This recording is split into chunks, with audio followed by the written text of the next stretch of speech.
Mahindra is on a roll right now. People are lining up at their showrooms to buy the Thar and XUV700 with waiting periods reaching almost 1 year on both cars. The all-new Scorpio N is just round the corner and has already created a lot of hype on the internet. They introduced a new logo for their SUVs last year when they introduced their new XUV700 in August. Their Bolero has been selling strong as always. Now Mahindra is finally bringing a much needed EV competitor in the segment. In this video, I am going to be talking about this very exact car and will be telling you all the details about it.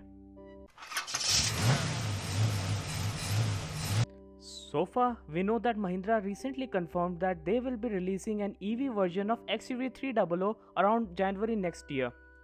This was confirmed by Rajesh Jujurikar, Executive Director of Mahindra & Mahindra at a virtual press conference while announcing the final quarter results for FY 2021-2022. The name of the car is not yet confirmed, but it is likely to be called XUV400. The concept of this car was showcased back in 2020 at Auto Expo Delhi. The car will be based on XUV300's SsangYong Tivoli X100 platform. The platform probably has been redesigned to fit in the battery pack. It is also expected that the car will have an increased length of 4.2 meters, making it longer than the XUV300, which has a length of under 4 meters. This means that this car will be longer than Tata's Nexon EV, which also has length just under 4 meters, and will make it closer to the MG ZS EV, which has a length of 4.3 meters.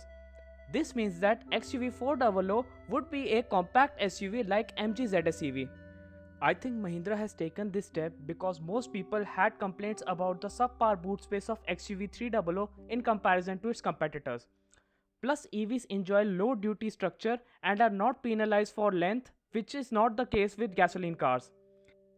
And it's a good decision to keep spacious legroom at the back because the floor of the car would be raised to accommodate the battery pack and as a result would reduce the under thigh support due to knees being a little higher because of the raised floor. The problem is actually present in lots of electric cars around the world. Because of the battery pack and increased length, the car will likely be heavier as well. For example, Tata Nexon EV Max is almost 200 kilograms heavier than its petrol-powered sibling. In the case of MG ZS EV and the MG Aster, the weight difference is almost 300 kgs.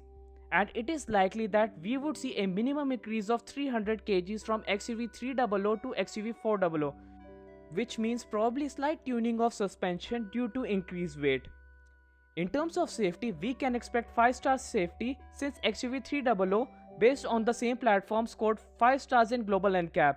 And we can expect Mahindra to provide safety equipment like 6 airbags, ABS, ESP, EVD and hill assist.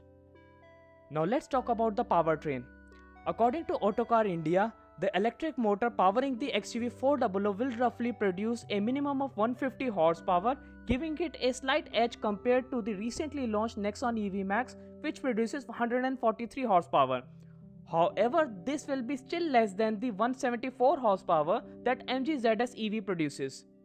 Autocar India also mentioned in their article that the battery pack for the upcoming XUV400 will be using a high-density NMC cell, which will likely give this car a longer range than newly launched Nexon EV Max, since these high-density NMC cells will use lower power density cylindrical LFP cells.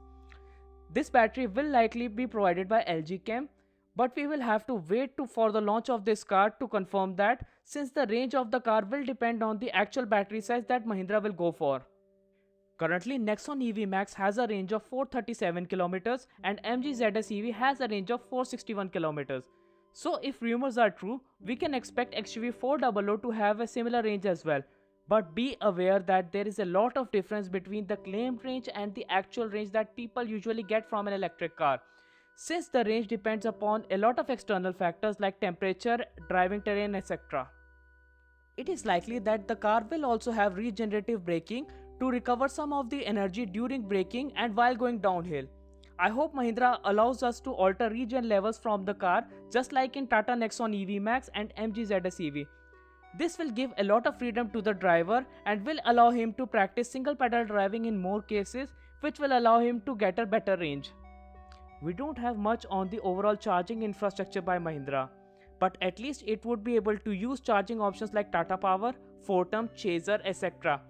There is no rumor about charging speeds either, but we can expect the car to have a home charger installed of around 7.2 kilowatt hours, which will take almost 7 to 8 hours depending upon the actual battery size from 0 to 100.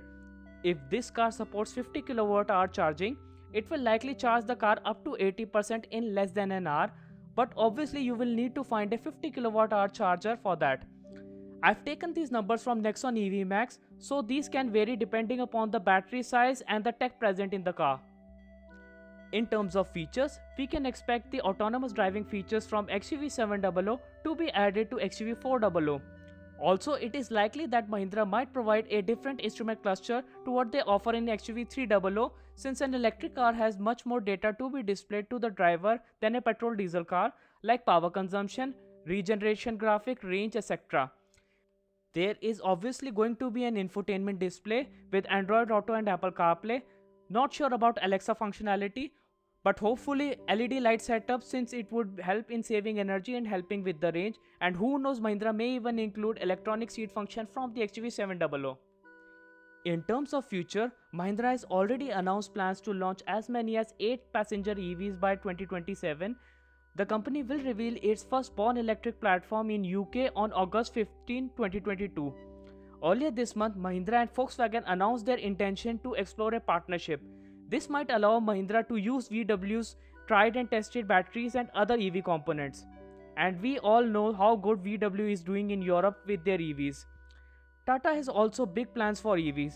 Recently, they announced 2 EV concepts, namely Curvy and Avinia. And they also have plans to launch as many as 10 EVs by March 2026, including Tata Altroz EV. We might see 2 of the biggest homegrown automotive brands of India competing to be the market leader in electric vehicles. Not gonna lie, I am really excited to see what the future brings for us as automotive enthusiasts. So that was my video on Mahindra's upcoming XUV400. Do let me know down in the comments below whether you are excited for this car. If you like my content, be sure to give it a like and subscribe to my channel for more such videos. See you soon in a future video. Goodbye.